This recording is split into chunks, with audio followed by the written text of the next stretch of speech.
Hello, significant others, and welcome to season 2 of Think Significantly. I'm Melissa. And I am Pete, and I am going to speak for the both of us when I say that we are glad to be back. It was a restorative hiatus, a time to refocus and recalibrate for a new season. And this season is going to be different from our inaugural season. Absolutely.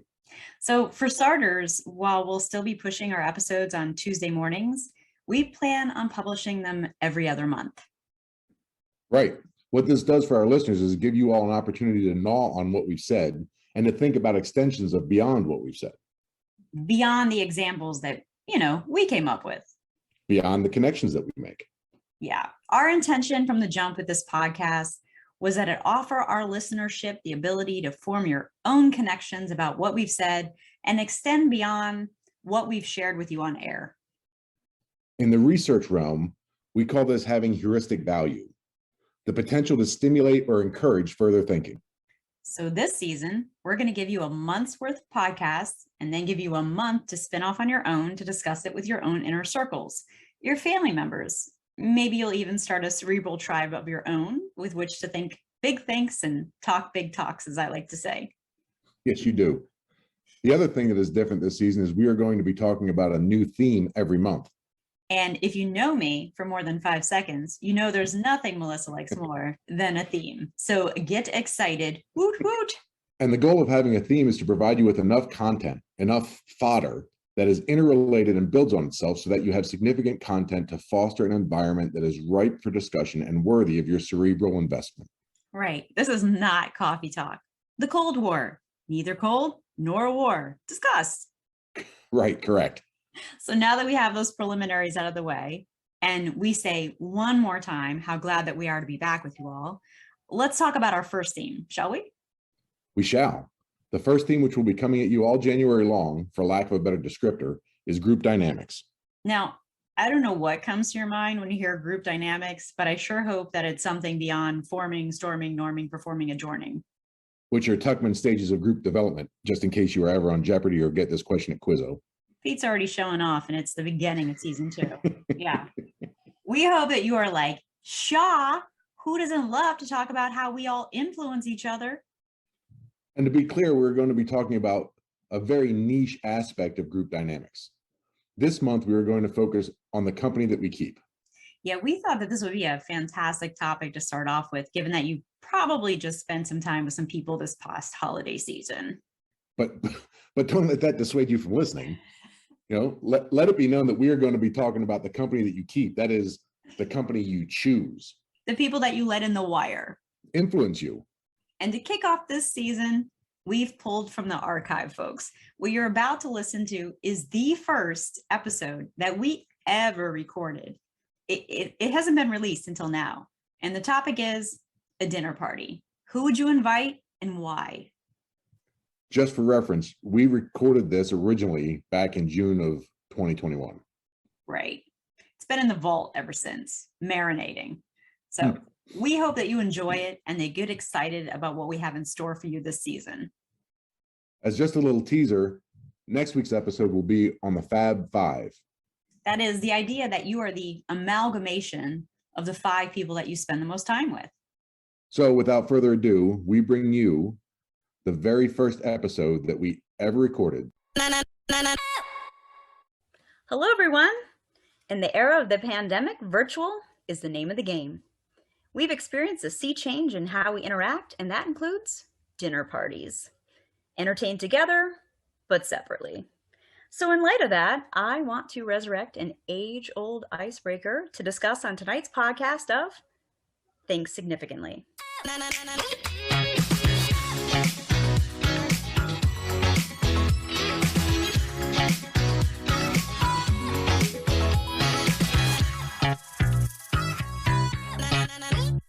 I'm Melissa, and I'm joined by my intrepid co-host, Pete. Hello. Hello. So, Pete, let me tee this up for you. Food, drink, friends, great conversation. A dinner party is, in the end, a simple and enduring combination of ingredients made unique by what the host and guests infuse the evening with. So, let's talk tonight about the most basic ingredient of the good time, the people. If we were to have a dinner party virtually, who would be on your guest list? Who are you inviting to the party, Pete? And let me imbue this with a challenge because you know me. I do like I to do. ratchet things up a notch. Yes, yes. So I'm suggesting that we each pitch a few names and at the end decide which guests we are collectively inviting to our dinner party. Okay. So would you Okay. like to go first, sir? I would love to go first. That way I know that my first guest will be, have first dibs. Oh, Yeah, clever. Some strategy involved in that's this. right. That's right. Well And done. speaking of strategy, Oh, I just want to throw out there that the thought process going into this for me is I want to have, like you said, the people that contribute to a well-rounded conversation, right?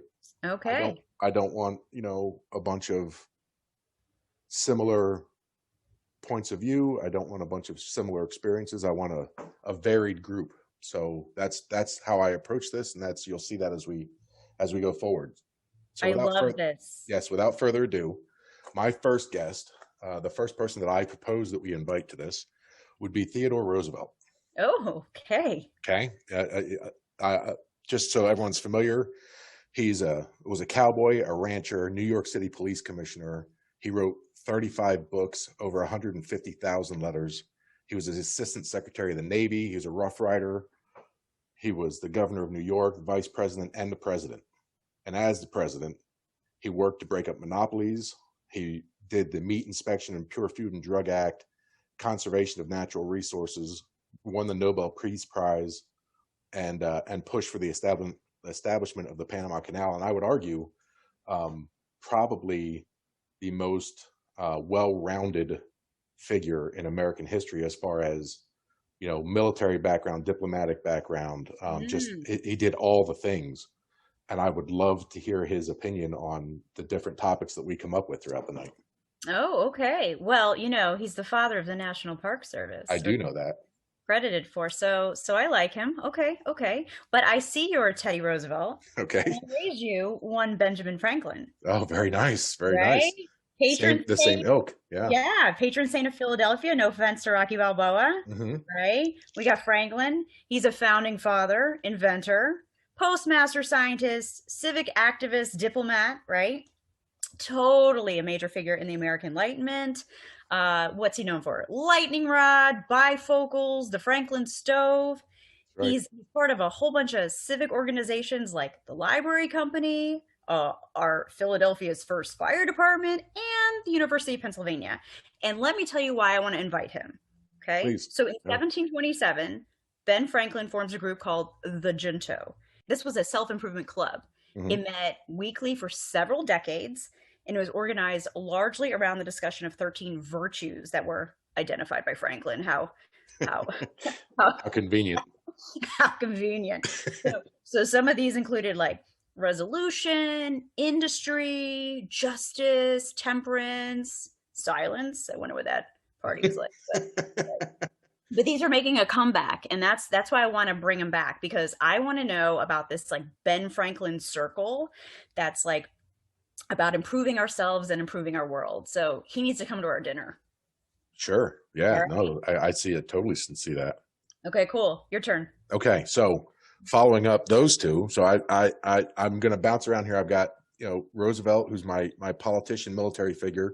Okay. Um, my next guest that I want to invite is Muhammad Ali.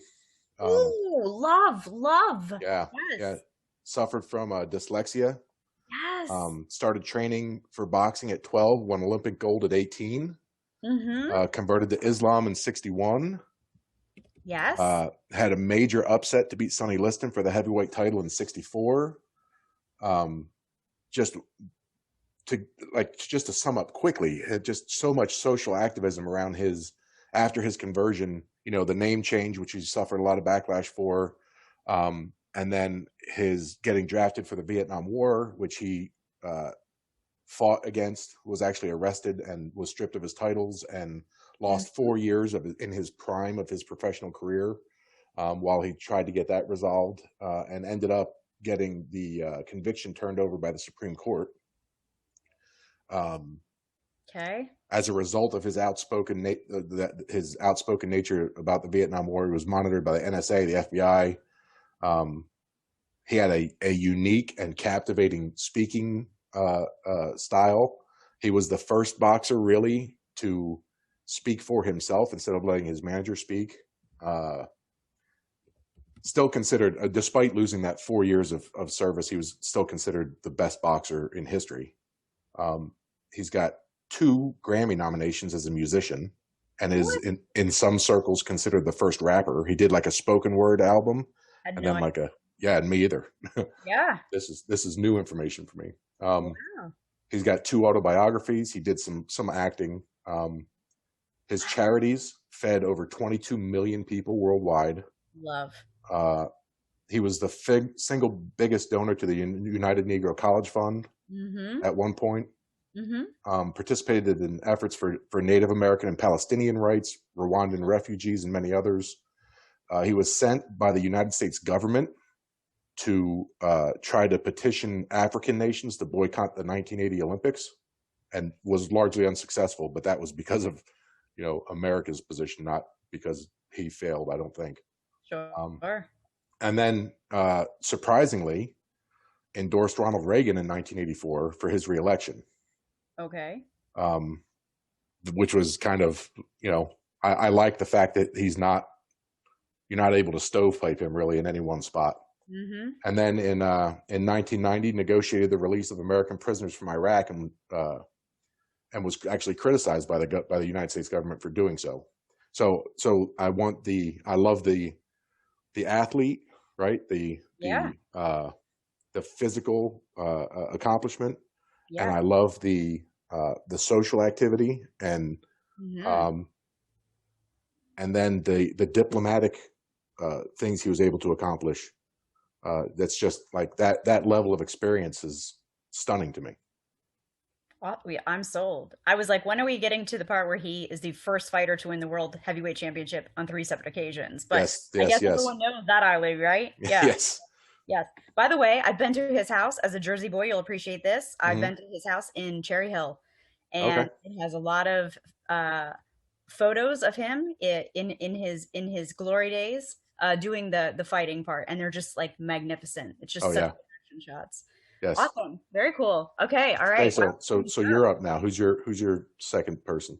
Okay. My second person is Hunter S. Thompson, founder of Gonzo Oh. Journalism, one of the most Oh. fascinating figures of the 20th century. That is good. Okay, right? Okay, so Gonzo, for those of you who don't know, well, besides being a Muppet, right? The term came about when he was covering the 1968 New Hampshire primary, and he met up with a fellow writer and editor, Bill Cardoso. Bill at the time was the editor of the Boston Globe Sunday magazine, and he's the first person to use the word gonzo. And I love how, like, every time you read about him, they're like, well, it meant sort of crazy or off the wall. And I'm like, as opposed to. So what happens is 2 years later is Thompson writes an article entitled "The Kentucky Derby is Decadent and Depraved," and this is like a game-changing moment in journalism because it's offbeat, a little bit manic, right? Written with first-person subjectivity, and journalists like went bazonkers, including Cardoso. Cardoso sends a letter to Thompson that said something to the effect of, "Forget all the bleep that you've been writing. This is it. This is pure gonzo." And Thompson ran with the word.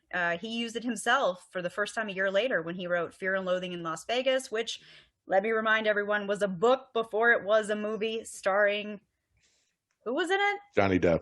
There you go. Well done. So that's my guy. That's my guy. That's a great choice. I am ashamed to say that Hunter did not even enter my mind. That's embarrassing. That's okay. You have so many greats. There's only so much room at the party, right? That's right. That's right. And I've got you to fill in the gaps, so that's great. There you go. We're a team. That's right. Okay. Okay, next up. Yes. I've got Salvador Dali. Ooh, so good. Yeah. Yeah. Probably the most famous surrealist painter. Yeah. In his history, he worked in painting, sculpture, theater, fashion, photography. He wrote a novel. He worked in architecture. He attempted film. I mean, the guy did everything that you could artistically. He was eccentric, which, you need that at a party. You need somebody to kind of be out there a little bit. Yeah. Not only like his personal life was certainly outside the norm, but his appearance and behavior were unique. Yeah. he started politically. Started as a communist, an anti-monarchist, and an anti-cleric, Uh-huh. and then went through a bit of a conversion where he promoted Catholicism and the monarchy.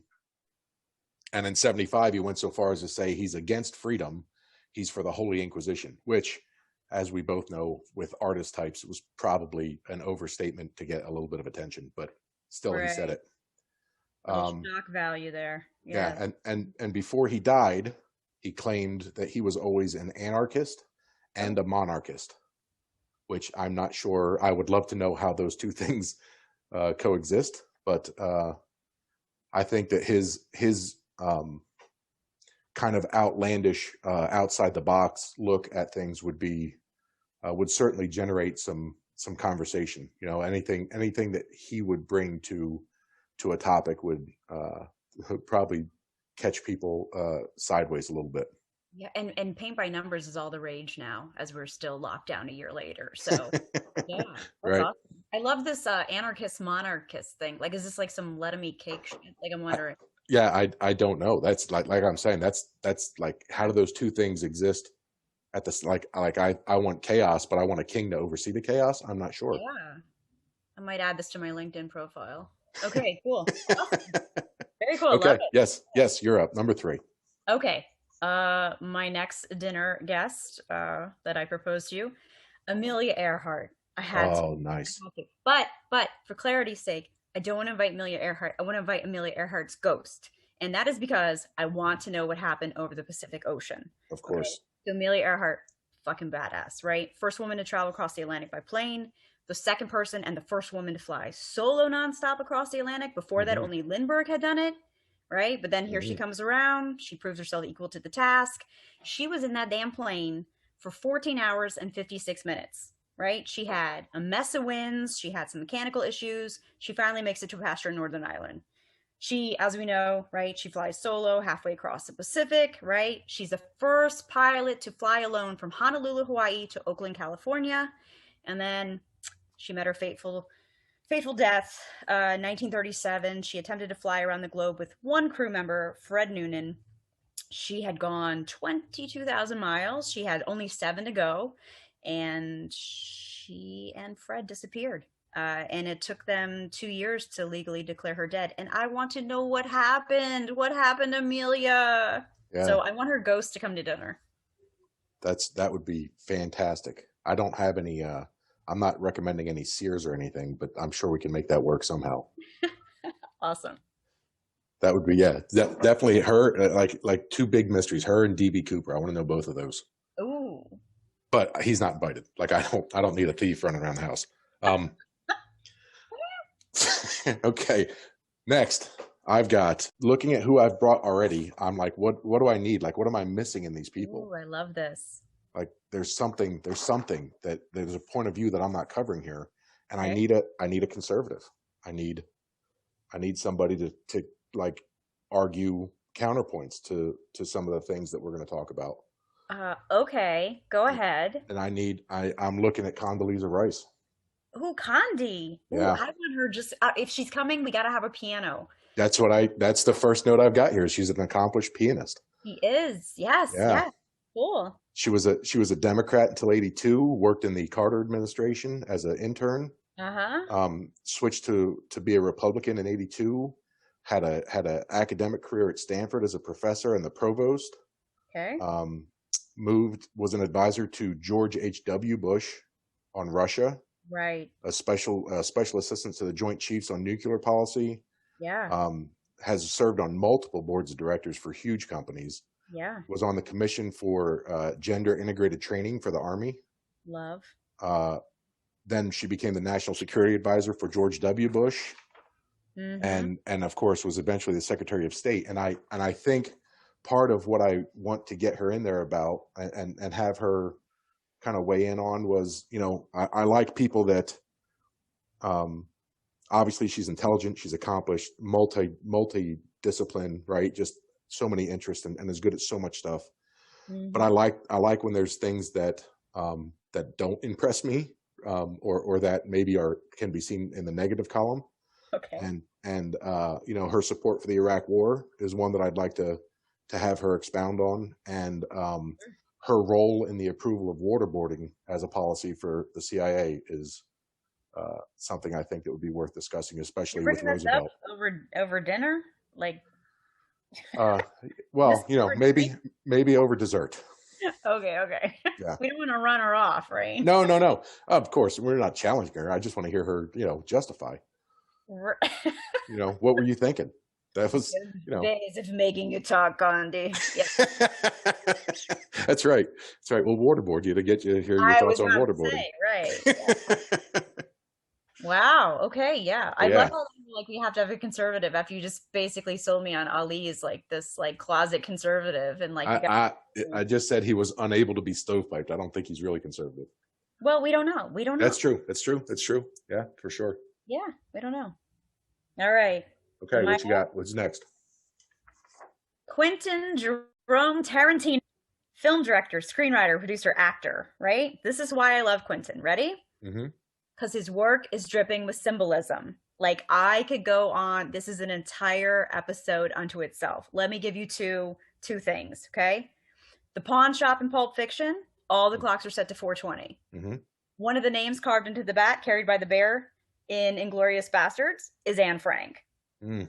Okay, but wait, this is why I super like him, and you will, yeah, because you know me so well, you're gonna know that this impresses me.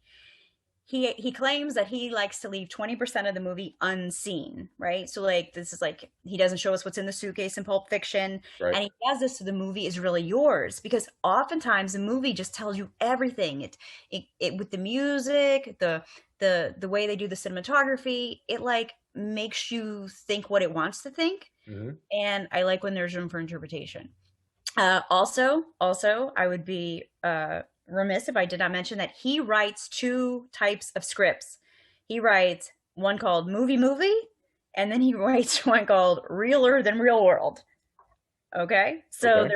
they're just two different things. So he has said that those films under the movie genre are unrealistic, while the likes of like a Pulp Fiction, Reservoir Dogs are categorized under that realer than real world.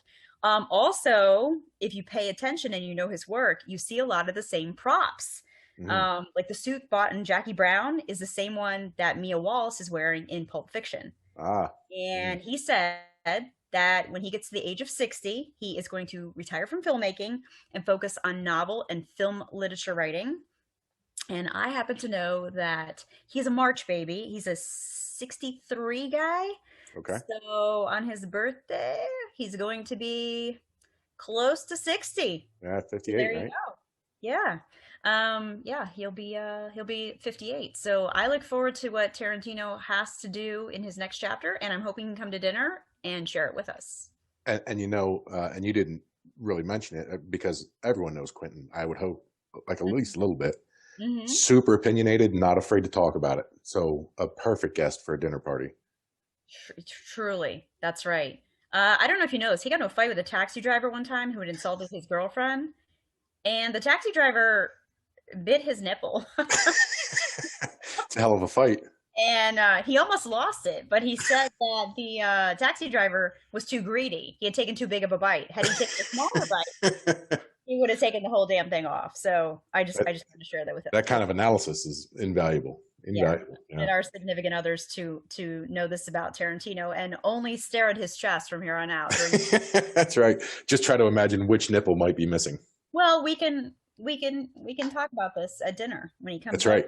That's right. He'd probably show us, knowing Quentin. He would just. He probably will lead with it, knowing him. Right. Yeah. Just saying. We have a hard job here, right? We do. Yeah. We figure out who we're inviting to dinner.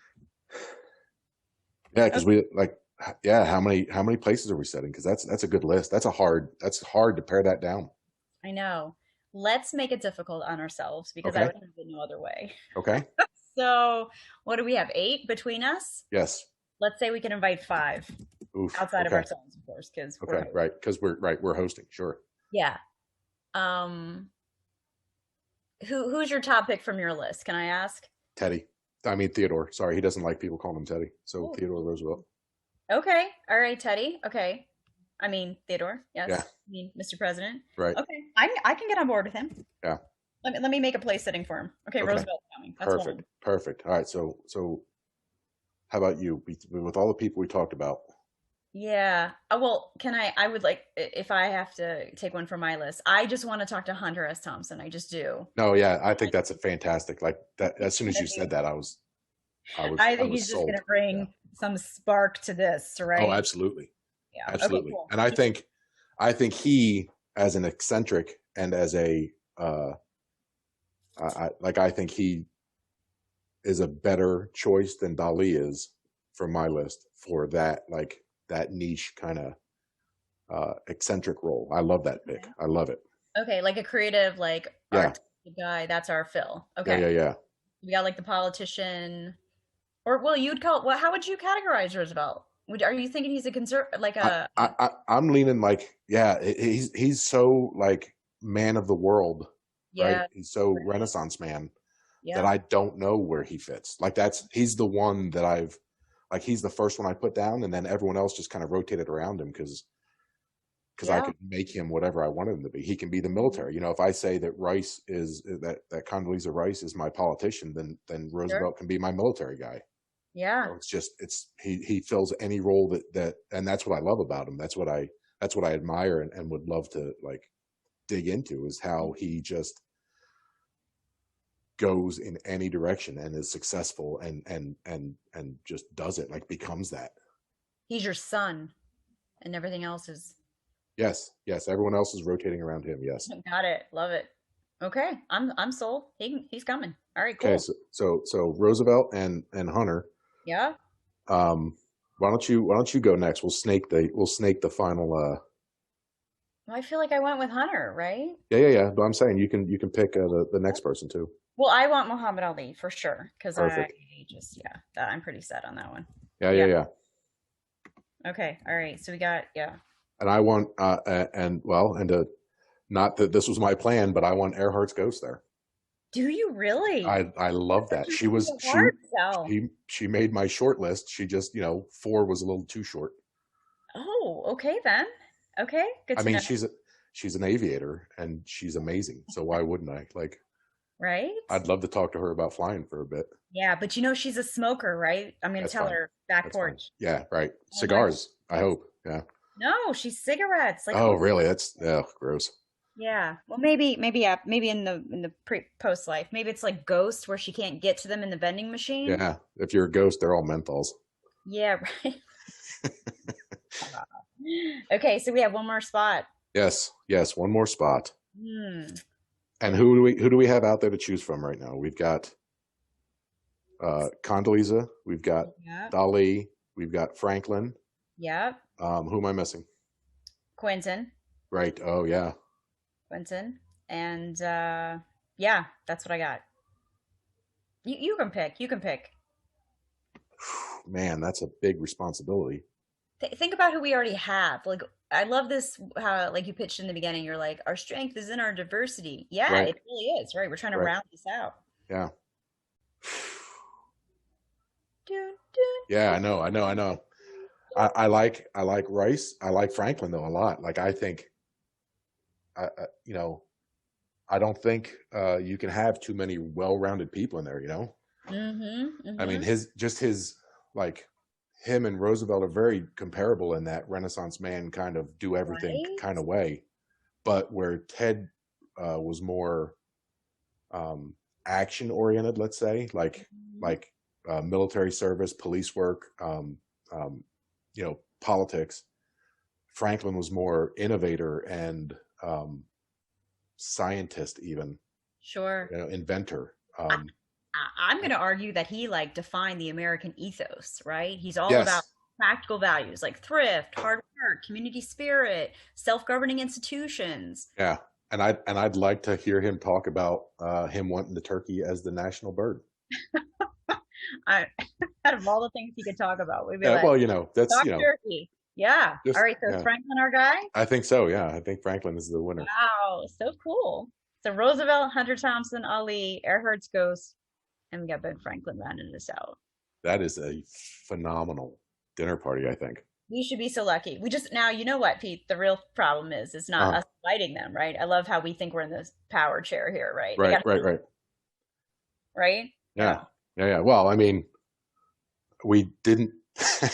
I don't know if this is telling about our current times or not, but none of these people are alive. So I don't think they have much on their social calendar. Got it. You never know these days. You never know with You all the don't, virtual right? going I mean, on. Yeah. I'm pretty sure that being deceased, they are all COVID negative. So it would Yeah, actually, right? right? It would actually be safe to have them in the house. Okay, perfect. This is Yeah. well done then. We were smart to just find dead people. Good. How Excellent. how sad is it that I think of both our lists, we only had one person or two people that were alive, Quentin and Condoleezza Rice. Yeah, we'll have them we'll shore them up for like a brunch soon. Yeah, yeah, yeah. We'll Yeah.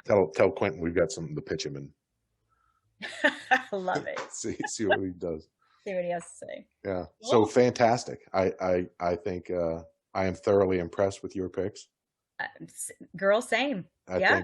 I think we've got this I think we've come up with an excellent like talking late into the night about just whatever happens to come across our brains. And that's fantastic. That's the best kind of party. Very cool. Now we just got to plan the menu. Oh, that's all you.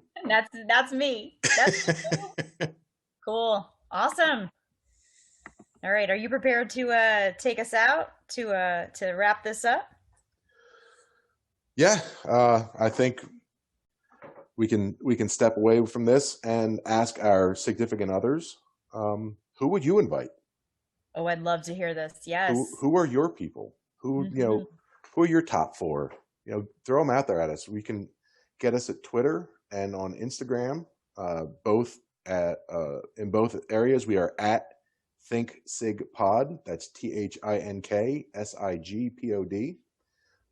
You know, follow us on there and leave us your thoughts. Tell us where you think we could have done better. Where you, if you had somebody in our group that you would replace, and your rationale, and yeah, throw who you think would be out there, and we'll check them out and you know, continue the discussion.